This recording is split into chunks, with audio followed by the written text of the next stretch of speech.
नमस्कार दोस्तों, आप देख रहे हैं रॉयल बुलेटिन। गुरु पूर्णिमा के पावन अवसर पर उत्तर प्रदेश के मुख्यमंत्री योगी आदित्यनाथ ने गोरखपुर से प्रदेश और देशवासियों को विशेष संदेश दिया। अपने संबोधन में सीएम योगी ने भारतीय संस्कृति की महान गुरु शिष्य परंपरा को नमन करते हुए कहा कि भारत में ज्ञान की एक अनूठी और गौरवशाली परंपरा रही है। वेद और संस्कृत हमारे आध्यात्मिक जीवन की अमूल धरोहर है और हमें अपना संरक्षण और प्रचार प्रसार करना चाहिए। सीएम योगी ने युवाओं से अपील की कि वे अपने सांस्कृतिक जड़ों को न भूलें और भारतीय ज्ञान परंपरा को आधुनिक पीढ़ी तक पहुंचाने का संकल्प लें। उन्होंने कहा कि गुरु पूर्णिमा केवल गुरुओं के सम्मान का अवसर नहीं, बल्कि अपनी समृद्ध विरासत और सभ्यता को याद करने का भी दिन है। मुख्यमंत्री ने कहा कि वेद, उपनिषद और भारतीय दर्शन ने दुनिया को जीवन का सही मार्ग दिखाया है और आज जरूरत है कि हम सब मिलकर इस महान धरोहर को संरक्षित करें और इसे दुनिया के सामने गर्व से प्रस्तुत करें। गोरखपुर मंदिर परिसर से दिए गए संदेश में उन्होंने गुरु की महत्ता को सर्वोपरि बताते हुए समाज को एकजुट होकर सांस्कृतिक जागरूकता फैलाने का आह्वान किया। सत्य सनातन धर्म की, सत्य सनातन धर्म की, भारत माता की, भारत माता की, गौ माता की, गौ माता की, गंगा माता की, गंगा माता की, श्री राम जन्मभूमि की, श्री राम जन्मभूमि की, श्री कृष्ण जन्मभूमि की, श्री कृष्ण जन्मभूमि की। नमः पार्वती पतिये हर हर।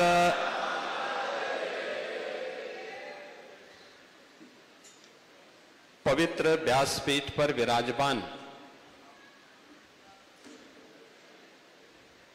पूज्य आचार्य संत श्री शांतनु जी महाराज,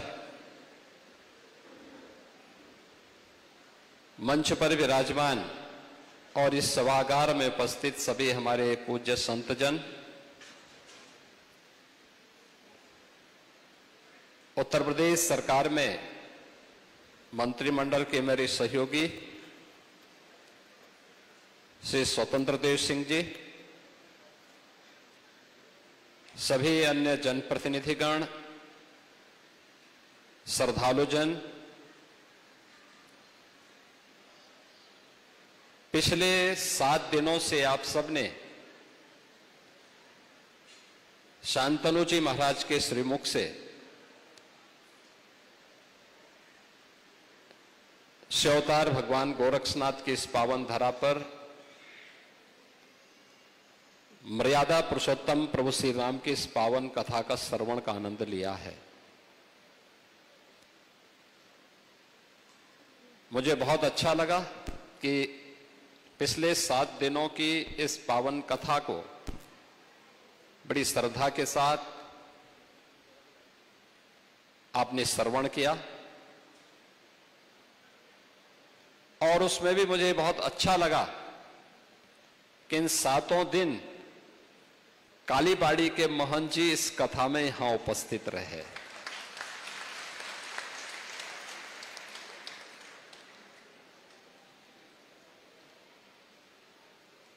कथा तो भगवान राम की कथा, मर्यादा पुरुषोत्तम प्रभु श्री राम की कथा,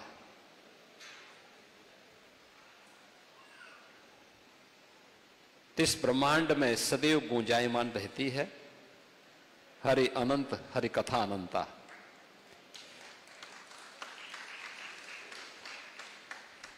लेकिन जब हम किसी ऐसे व्यासपीठ पर विराजमान कथा व्यास के श्रीमुख से, जिनका आचार और विचार एक जैसा दिखता है, जैसा व्यावहारिक जीवन है वही वैचारिक रूप से भी जब सुनने को मिलता है तो कथा प्रभावशाली दिखती है। और आपने देखा होगा, लीक से हटकर आस्था को सम्मान देते हुए वर्तमान परिप्रेक्ष्य में मर्यादा पुरुषोत्तम भगवान श्री राम की इस पावन कथा का वास्तविक मर्म क्या है, पिछले 7 दिनों के अंदर आप सबने इसको बहुत रोचक तरीके से सुना है, जाना है। मैं इसके लिए शांतनु जी महाराज का हृदय से अभिनंदन करता हूं। आप सभी श्रद्धालु जनों को भी हृदय से साधुवाद देता हूं कि आपने बड़ी श्रद्धा भाव के साथ यहां पर आए। ये मेरा सौभाग्य नहीं था कि मैं 7 दिन यहां बैठ नहीं पाया, लेकिन मैं कल भी कथा में था और आज भी मुझे कथा में बैठने का सौभाग्य प्राप्त हुआ है। लेकिन कथा के बारे में जानकारी जब मैं लेता था या श्रद्धालु जन मुझे बताते थे तो मुझे अच्छा लगता था कि लोग बड़ी श्रद्धा भाव के साथ कथा का श्रवण कर रहे हैं, आ रहे हैं और लोगों के मन में कथा के बारे में एक नई रुचि है। और यह भारत के अंदर ही हो सकता है। भगवान राम की कथा हजारों वर्षों से इस धराधाम पर सुनी जा रही है। हजारों वर्षों से कोई ऐसा सनातन धर्मावलंबी नहीं होगा, पहले तो कोई ऐसा भारतीय नहीं होगा और भारतीयों में तो सनातन धर्मावलंबी कोई होगा ही ऐसा नहीं कि जो भगवान राम की कथा के एक एक प्रसंग के बारे में न जानकारी रखता हो। यह हमारे संस्कार का हिस्सा है, हमारे पारिवारिक संस्कार, हमारा खून का रिश्ता यही हमें बताता है। अब क्या होने जा रहा है सबको पता है, लेकिन कथा के प्रसंग को वर्तमान परिप्रेक्ष्य में रखते हुए कैसे हम प्रभावी बना सकते हैं, जो आज की वर्तमान पीढ़ी का वह मार्गदर्शन कर सके। और वह कथा आपने पिछले 7 दिनों में यहां पर आचार्य श्री के मुंह से सुना है, उनके श्रीमुख से सुनने का आनंद आपको प्राप्त हुआ है, सौभाग्य आपको प्राप्त हुआ है श्रवण करने का। और आज ये कथा यहां पर तात्कालिक रूप से विराम ले रही है। प्रसंग जहां तक छोटा है, अगले वर्ष फिर इसके आगे के प्रसंग इसमें आएंगे। हम शांतनु जी महाराज से कहेंगे कि ये प्रसंग आगे बढ़ने चाहिए। और आज की तिथि और भी हम सबके लिए गौरवशाली क्षण है। आज गुरु पूर्णिमा भी है। गुरु के प्रति अपनी कृतज्ञता ज्ञापित करने का अवसर है।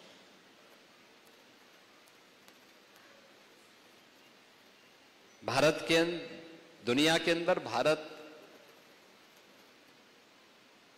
एक ऐसा देश है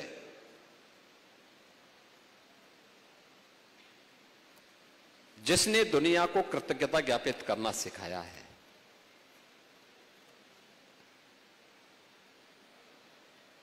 हनुमान जी महाराज और मैनाक पर्वत के बीच में जब संवाद होता है तो सनातन धर्म क्या है, उस सनातन धर्म की महिमा के बारे में यही बात सामने आती है कि कृते च प्रतिकृतव्यम ऐसा धर्म सनातन।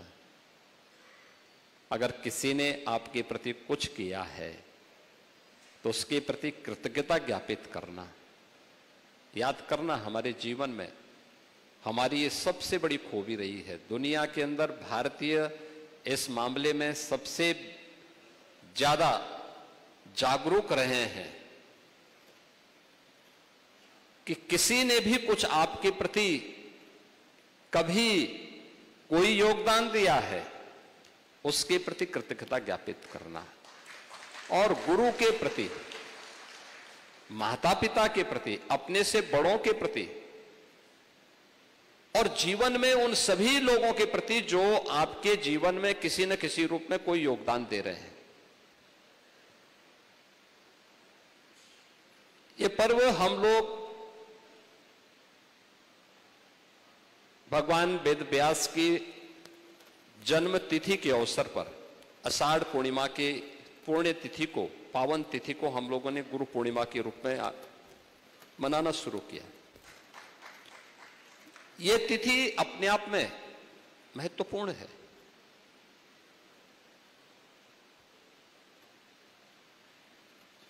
आप देखते होंगे, अक्सर सुनते होंगे, हम भारतीयों पे लोग एक आक्षेप लगाते हैं।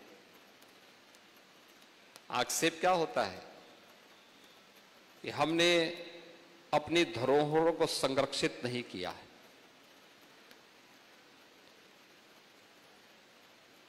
हमें विज्ञान के बारे में जानकारी नहीं, हमें आधुनिक ज्ञान की जानकारी नहीं, हम तथ्यों को तोड़ मरोड़ करके प्रस्तुत करने के आदी हैं और तमाम प्रकार के वितंडावाद के माध्यम से हम भारतीयों को बदनाम करने का प्रयास होता है। लेकिन ऐसा सच नहीं है। हमने तर्क वितर्क उनके साथ नहीं किया। याद करिए,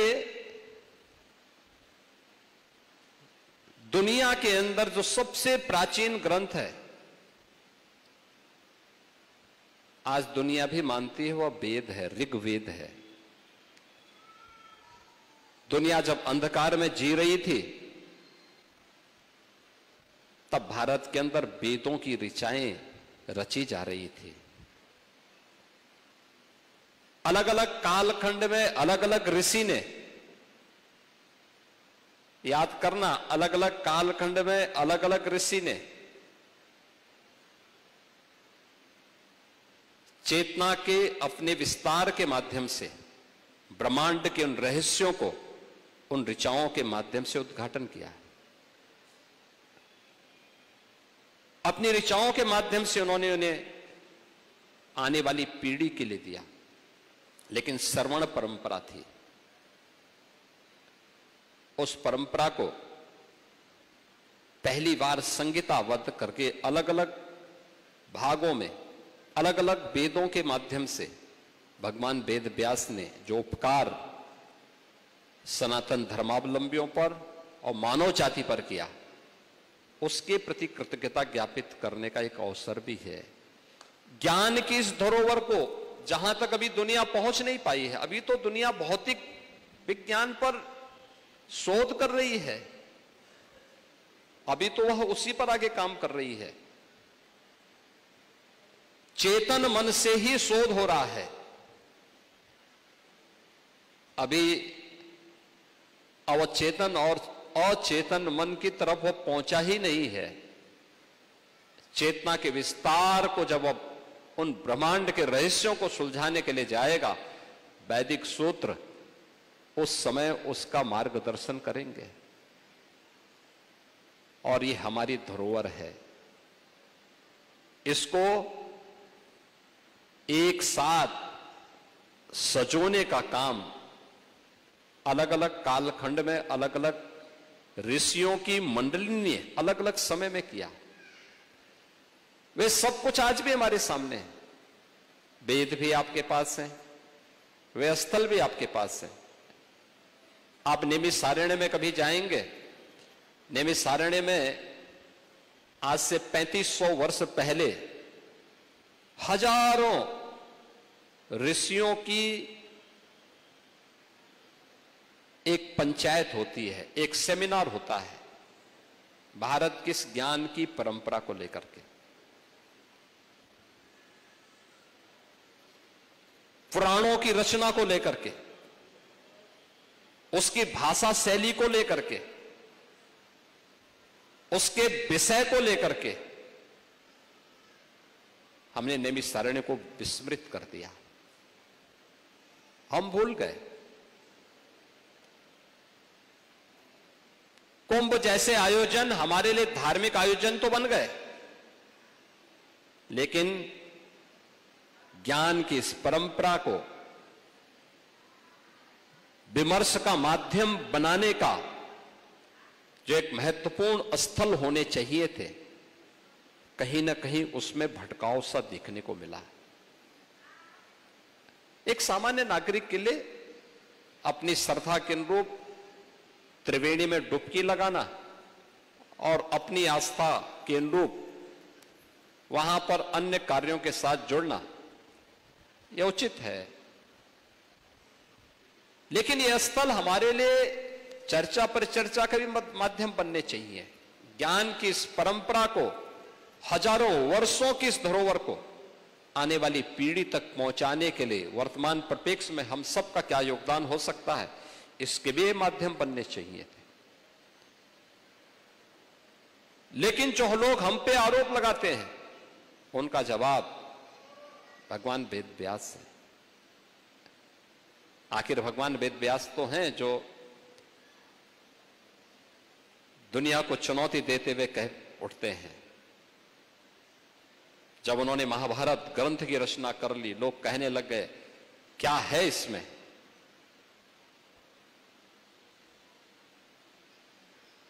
तो उन्होंने ही कहा था कि धर्म, अर्थ, काम और मोक्ष जो ये चार मानवीय पुरुषार्थ हैं, इनसे संबंधित जो कुछ भी दुनिया में होगा वो सब इसमें पहले से है, और जो इसमें नहीं है वो दुनिया में कहीं भी नहीं मिलेगा। ये केवल भारत का ऋषि ही ये दावा कर सकता है। आप मुझे बताइए, आज के दिन पर किसी वैज्ञानिक ने शोध किया होता और इस प्रकार की विशिष्ट कृति लिखी होती तो उसने पेटेंट कर दिया होता, जिससे कोई दूसरा उस पर कब्जा न करने पाए। हमने कभी पेटेंट नहीं किया, हमने तो सबके लिए सुलभ बना दिया, सबके लिए सुलभ बना दिया।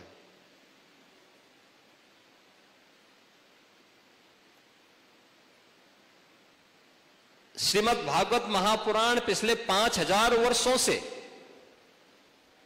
मानव जाति के कल्याण का मार्ग प्रशस्त कर रही है, हमें जीवन के उन रहस्यों से अवगत करा रही है।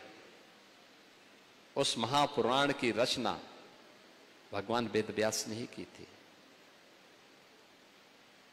पहली भागवत सुखदेव जी महाराज ने सुखतीर्थ में, जिसको लोग शुक्रताल कहते हैं, वहीं पर सुनाई थी। दुनिया के लिए कौतूहल और आश्चर्य हो सकता है, लेकिन हमारे लिए जीवन पद्धति का हिस्सा है, जीवन का एक प्रवाह है, हमारे दैनिक जीवन का हिस्सा बनाया है।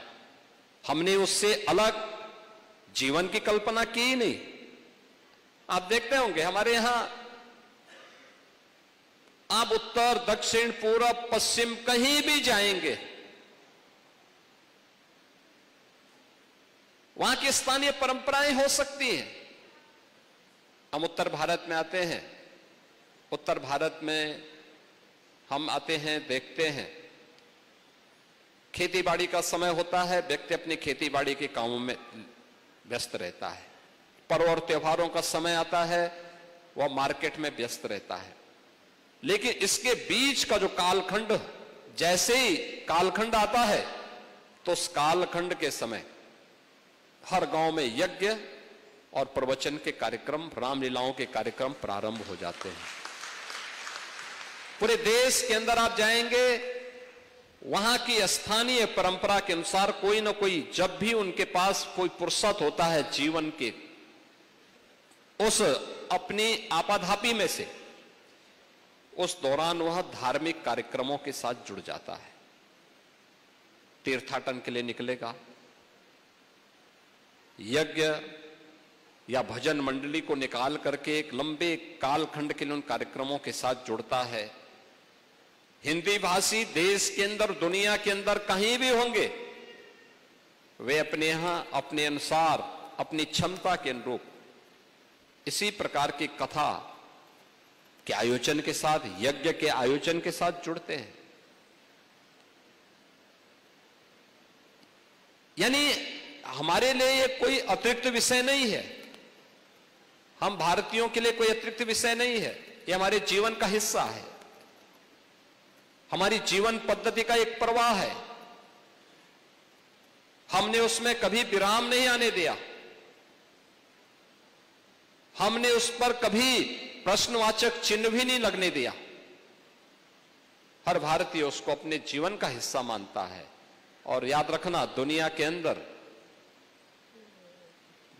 मर्यादा पुरुषोत्तम भगवान श्री राम की ही पावन कथा है, हजारों वर्षों से सुनी जा रही है, गाई जा रही है, लेकिन 3-4 घंटे, 3 घंटे, 4 घंटे, सप्ताह, 9 दिन, 15 दिन, महीनों तक वह कथा को सुनने के लिए हजारों की संख्या में श्रद्धालु जुटते हैं।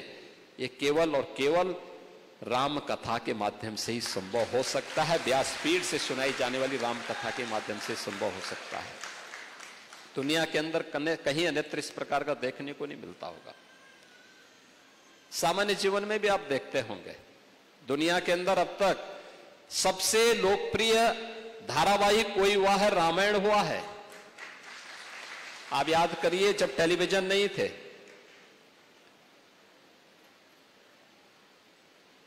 जब डिजिटल माध्यम नहीं था, 66 करोड़ लोग उस समय, यानी भारत की कुल आबादी उस समय 100 करोड़ थी। 100 करोड़ में से 50 करोड़ लोगों के पास भी टेलीविजन की सुविधा नहीं थी, यानी देखने की सुविधा नहीं थी। और उस समय 66 करोड़ लोगों ने भारत और दुनिया में रामायण सीरियल देखा था। ये केवल यहीं पे हो सकता है। कोरोना कालखंड में जब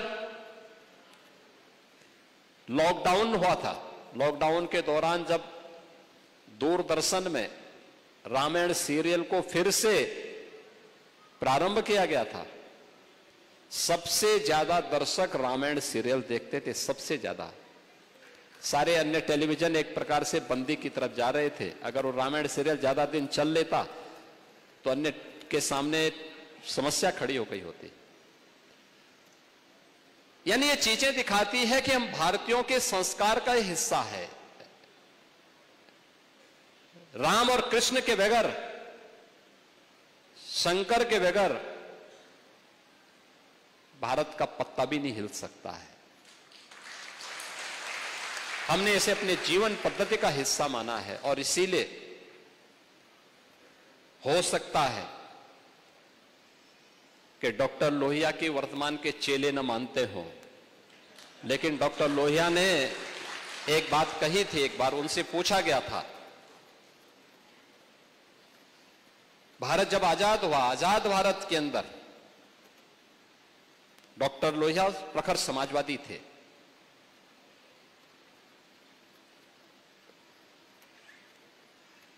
कांग्रेस के कट्टर विरोधी थे,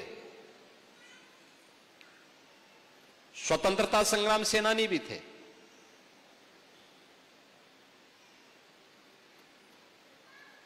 आजादी के बाद दुनिया के अंदर आशंका उठाई जा रही थी कि भारत बहुत दिनों तक एक नहीं रह पाएगा, भारत फिर से विभाजित हो जाएगा। उनसे जब पूछा गया कि लोहिया जी बताइए, भारत कब तक एक रहेगा और क्या भारत एक रह पाएगा? उन्होंने कहा, यह प्रश्न भारत पे नहीं उठने चाहिए। लोगों ने कहा, दुनिया ये बोल रही है। उन्होंने कहा, दुनिया अभी भारत को समझ नहीं पाई है। जब तक भारत के अंदर राम, कृष्ण और भगवान शंकर की पूजा होती है, वो रहेगी, तब तक भारत का कोई बाल बांका नहीं कर पाएगा।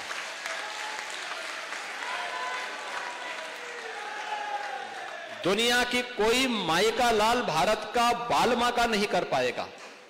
और यह देश प्रदेश देश के अंदर रामायण मेलों की शुरुआत भी किसी ने प्रारंभ करवाई थी। याद रखना, संत तुलसीदास जी ने रामलीलाओं का प्रचलन उत्तर भारत में करवाया था, रामलीलाओं का। और रामायण मेले का प्रचलन शुरू किया था डॉक्टर लोहिया ने। वे समाजवादी थे। आज के समाजवादी राम भक्तों पर गोली चलाते हैं, लेकिन लोहिया का नाम जपते हैं। मैंने इसीलिए कहा ना, जब व्यक्ति का आचार और विचार में समन्वय नहीं होता है तो उसकी दुर्गति होती है। और जो राम का विरोधी है उसकी तो दुर्गति हमेशा होनी ही होनी है। उसको सफलता नहीं मिल सकती है, उसको सदगति भी नहीं मिल सकती है, कभी नहीं मिल सकती। आप रामायण कालखंड से उठाकर देख लीजिए, आपके सामने प्रसंग आते हैं। राम को भजते भजते, राम को भजते भजते हनुमान लोक पूज्य हो गए। हनुमान कहां पैदा हुए, कौन सी योनि में पैदा हुए, लेकिन पूरे देश के अंदर हो सकता है कुछ घरों में तो भगवान राम की भले ही प्रतिमा न हो, लेकिन हनुमान जी की जरूर होगी। एक मैं देखता हूं अनपढ़ से अनपढ़ व्यक्ति भी हनुमान चालीसा जान जाता है, वो याद करता हनुमान चालीसा। और एक उच्च कुल में पैदा होने के बावजूद भी रामद्रोही बनने पर मारीच की क्या दुर्गति हुई थी, यह भी हर व्यक्ति जानता है। यानी राम के साथ जो दुर्गति करता है, राम के साथ जो द्रोह करता है, उसकी दुर्गति तय है। मनुष्य के रूप में मारीच जन्म लेता है और पशु के रूप में मारा जाता है। आपने देखा होगा उसकी दुर्गति को। जन्म लेता है मनुष्य के रूप में, लेकिन मारा जाता है पशु के रूप में। इसलिए हमें अपने जीवन में याद रखना होगा, हमारी आस्था के प्रतीक, ये जितने भी आस्था के प्रतीक हैं, ये हमारी विरासत है, हमारी धरोहर है, ये हमारी उन्नति के प्रतीक है, ये हमारी सुसभ्य और संस्कृति की उत्कृष्टता के प्रतीक भी हैं। इनका संरक्षण करना, इनके उन्नयन में योगदान देना, ये हर भारतीय का दायित्व होना चाहिए। मुझे बहुत अच्छा लगा, मैं एक दिन एक बात देख रहा था।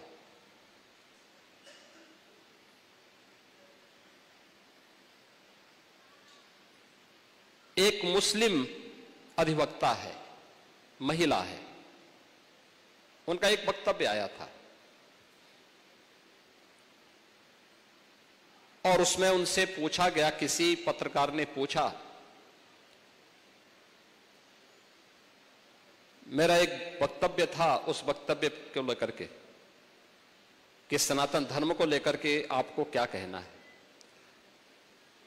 उन्होंने कहा, हां, हम भी सनातन धर्मावलंबी हैं। भारत का एक धर्म है और वह है सनातन धर्म।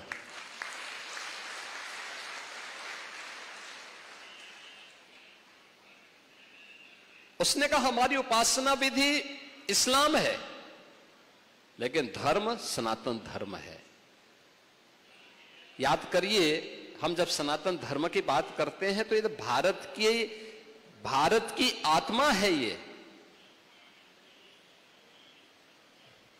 धर्म और पंथ में, धर्म और मजहब में, धर्म और रिलीजन में, धर्म और सेक्ट में हमें अंतर महसूस कराना पड़ेगा लोगों को।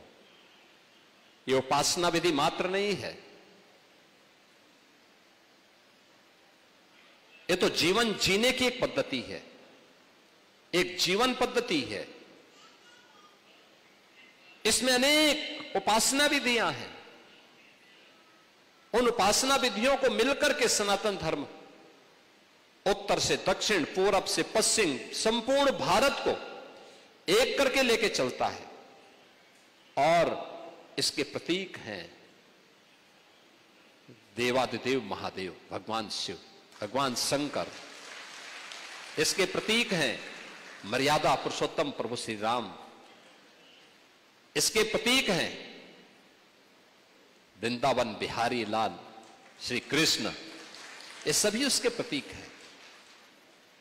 हमारी पावन नदियां, कल मुझे बहुत अच्छा लगा, हम लोगों ने उत्तर प्रदेश में एक आदरणीय प्रधानमंत्री जी की प्रेरणा से एक अभियान प्रारंभ किया था, एक पेड़ मां के नाम। एक पेड़ लगाओ, हर व्यक्ति से हम लोगों ने कहा था। 37 करोड़ वृक्षारोपण एक दिन में उत्तर प्रदेश के अंदर हुआ, 37 करोड़ 21 लाख। और लक्ष्य रखा गया था कि 2 स्थानों को इसके लिए केंद्रित करिए। एक, नदी पुनरुद्धार के कार्यक्रम के साथ जुड़ना होगा। और मुझे लगता है हम सबको अपने जीवन का ध्येय बनाना होगा। याद रखना, हमारी नदियां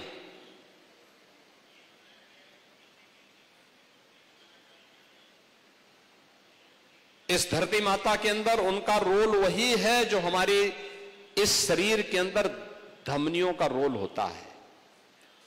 रक्त वाहिनियां जो धमनियां हैं, जो रोल उनका होता है, जैसे पूरे शरीर के अंदर अगर धमनियों में कहीं चोट लग जाती है, रक्त बाधित हो जाता है, शरीर में स्वेलिंग आती है, शरीर में भारी कष्ट होता है, और कभी कभी व्यक्ति और समय काल के गाल में भी समाता है।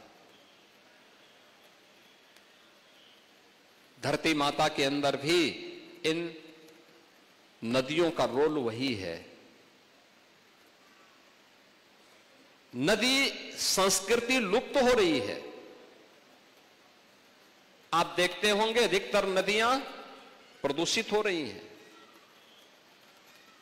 दुनिया के अंदर भी बहुत सारी नदियां प्रदूषित हुई हैं, लेकिन दुनिया के बहुत सारे लोगों ने मिलकर के एक प्रयास किया, उन नदियों का पुनरुद्धार किया। वे लोग नदी की पूजा नहीं करते, लेकिन नदी पुनरुद्धार के साथ उन्होंने अपने आप को जोड़ा। लेकिन हम भारतीय नदी संस्कृति की पूजा करते हैं। नदी संस्कृति को मानवता के उद्गम के स्थल के रूप में मानते हैं। सभ्यताएं वहीं फली फूली, आगे बढ़ी। आज वह नदी संस्कृति नष्ट होने की कगार पर है। नदियों का जल प्रदूषित हो गया है, नई नई बीमारियां आ गई हैं इस प्रदूषण के कारण। एक बीमारी के लिए कोई उपचार की व्यवस्था तय होती है, तब तक नई बीमारी और आ जाती है। इन सब से बचना है, इन नदी संस्कृति को बचाना होगा। बहुत छोटे छोटे उपाय हैं, थोड़ा सा प्रयास करके हम भी इसमें सहभागी बन सकें। प्रदेश में 75 जनपद हैं। 75 जनपदों को एक एक नदी के पुनरुद्धार के कार्यक्रम के साथ जोड़ने के लिए कहा गया। आज तकनीक हो चुकी है, उस तकनीक के माध्यम से हम भी कर सकते हैं। तालाबों का पुनरुद्धार कर सकते हैं। नदियों के किनारे खाली पड़ी जमीनों पर भी तालाब बना करके जल संरक्षण, बरसात के जल का संरक्षण करके नदियों को सदा निरा बना सकते हैं। और व्यापक वृक्षारोपण के माध्यम से भी उन्हें सदा निरा करने में योगदान दे सकते हैं। प्राकृतिक पद्धति से, जिस प्राकृतिक पद्धति से हमारे पूर्वज जल का शोधन करते थे, उस जल के शोधन के माध्यम से भी हम लोग भी आज के परिप्रेक्ष्य में उन तालाबों को, नदियों को शुद्ध कर सकते हैं। याद करिए, यही समय था आज से 6 वर्ष पहले तक इस पूर्वी उत्तर प्रदेश के अंदर यह समय भय और आशंका का होता था। भय और आशंका किस बात की? इंसेफ्लाइटिस, मस्तिष्क ज्वर से यहां पर 1200 से 1500 बच्चों की मौत होती थी। सर्वाधिक जो बच्चे कालकलवित होते थे, वे कालकलवित होते थे कुशीनगर में, देवरिया में, गोरखपुर में, महाराजगंज में, संत कबीर नगर, बस्ती, सिद्धार्थनगर।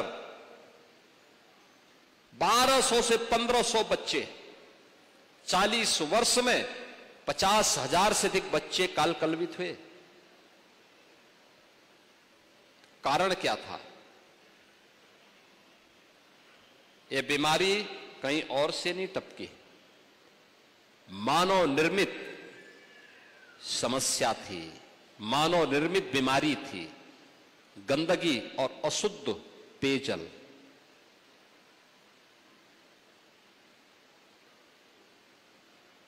जैसे ही हर घर में शौचालय बने और शुद्ध पेयजल की व्यवस्था की गई, परिणाम क्या रहा? केवल 2 वर्ष हम लोगों ने इस पे कार्य किया और तीसरे वर्ष बीमारी समाप्त। तीसरे वर्ष बीमारी समाप्त हो गई। आप याद करिए, ये वही बच्चे हैं, इनमें से जीवन के अलग अलग क्षेत्र में इनकी ऊर्जा का, इनकी प्रतिभा का लाभ ये देश लेगा, ये समाज लेगा, ये प्रदेश लेगा। पहले असमय कालकलवित होता था, एक बीमारी की चपेट में आता था, आज बच गया है। और इसलिए नदी संस्कृति को बचाना, हर नदी के पुनरुद्धार के साथ जुड़ना, नदी सदा नीरा रहे, इसके लिए व्यापक वृक्षारोपण और नदी के खाली जमीनों पर तालाबों को खुदवा करके जल संरक्षण के कार्यक्रम को उसके साथ जोड़ना, जिससे नदियां सदा नीरा बनी रहे। दूसरा,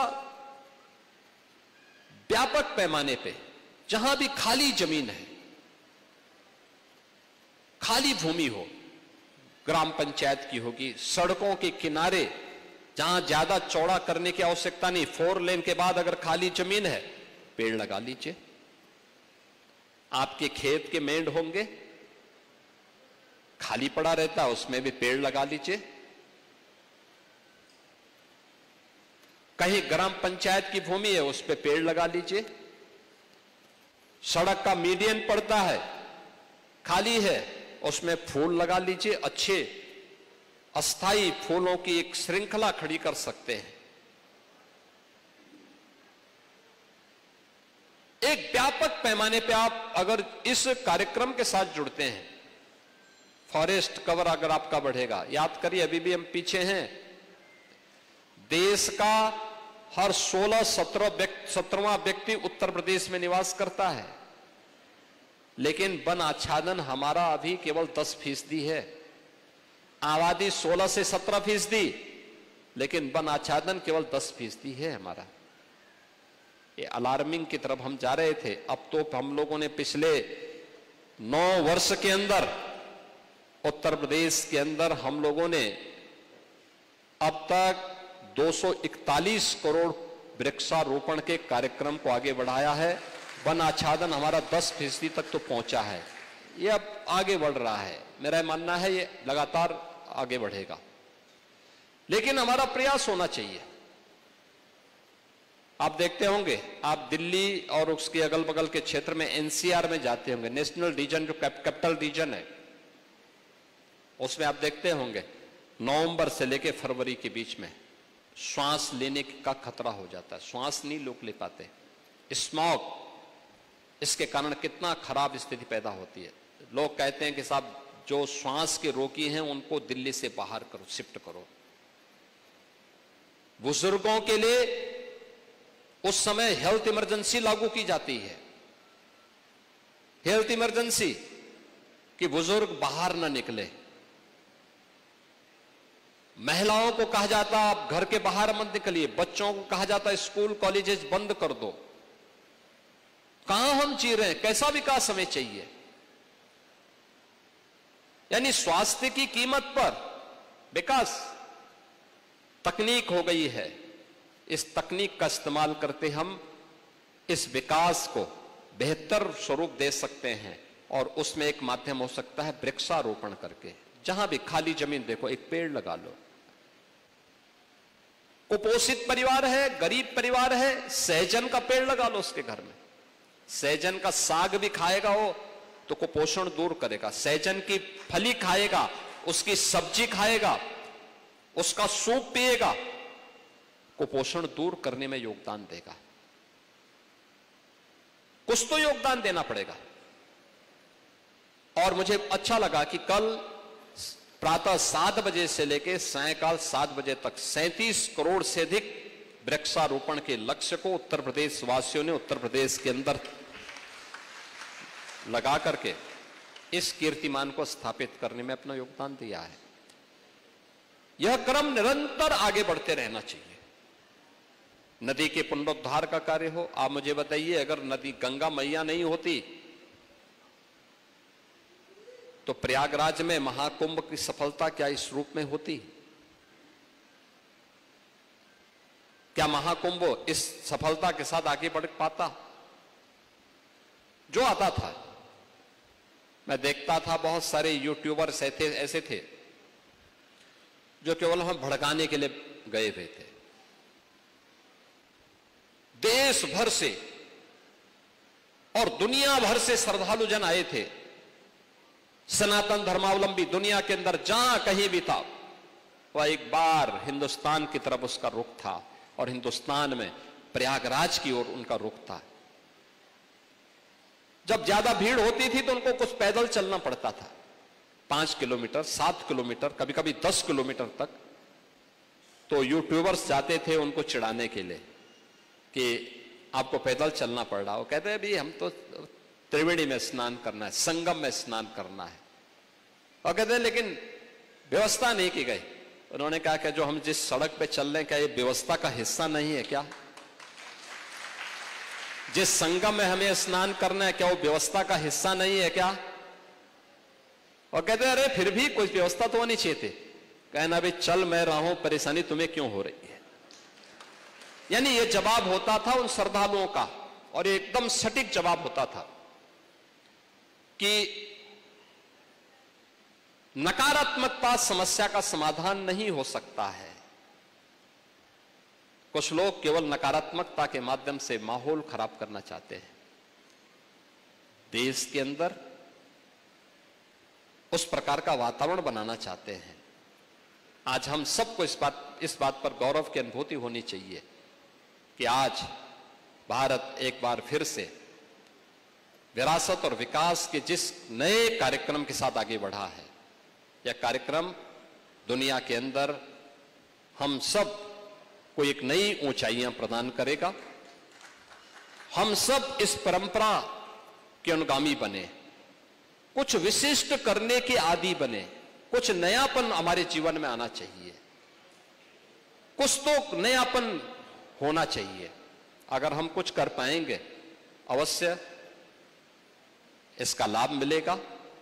आज के इस अवसर पर महायोगी गुरु गोरक्षनाथ की पावन पीठ है, और मुझे बहुत अच्छा लगा कि पिछले 7 दिनों तक आप सब ने यहाँ पे आचार्य श्री के श्रीमुख से मर्यादा पुरुषोत्तम भगवान श्री राम के इस पावन कथा के श्रवण का आनंद लिया। और आज गुरु पूर्णिमा के अवसर पर आप सभी लोग यहाँ पर एकत्र हुए हैं। मैं इस अवसर पर एक बार फिर से आचार्य शांतनु जी महाराज और उनकी पूरी टीम को हृदय से साधुवाद देता हूं। इस पावन कथा को गोरखपुर वासियों को श्रवण कराने का आनंद प्राप्त कराने के लिए, और गुरु पूर्णिमा के अवसर पर आप सभी यहां पर उपस्थित हुए हैं। मैं इस अवसर पर आप सबको हृदय से बधाई देता हूं, पूरे प्रदेश वासियों को बधाई देता हूं, अपनी शुभकामनाएं देता हूं, और विश्वास करता हूं कि गुरु मूर्तियों की प्रेरणा से हम सब अपने जीवन लक्ष्यों को प्राप्त करेंगे। आप सबके प्रति मेरी मंगलमय शुभकामनाएं हैं। धन्यवाद। ओम शांति। बहुत बहुत धन्यवाद कार्यक्रम में बड़ी संख्या में श्रद्धालु और साधु संत उपस्थित रहे और पूरे परिसर में गुरु पूर्णिमा का पर्व आस्था और श्रद्धा के साथ मनाया गया। मुख्यमंत्री के संबोधन को युवा और समाज के सभी वर्गों ने प्रेरक और मार्गदर्शक बताया। आपको ये वीडियो कैसी लगी, अपनी राय हमें कमेंट में जरूर बताएं और ऐसे ही लेटेस्ट अपडेट के लिए हमारे चैनल रॉयल बुलेटिन को सब्सक्राइब करना ना भूलें।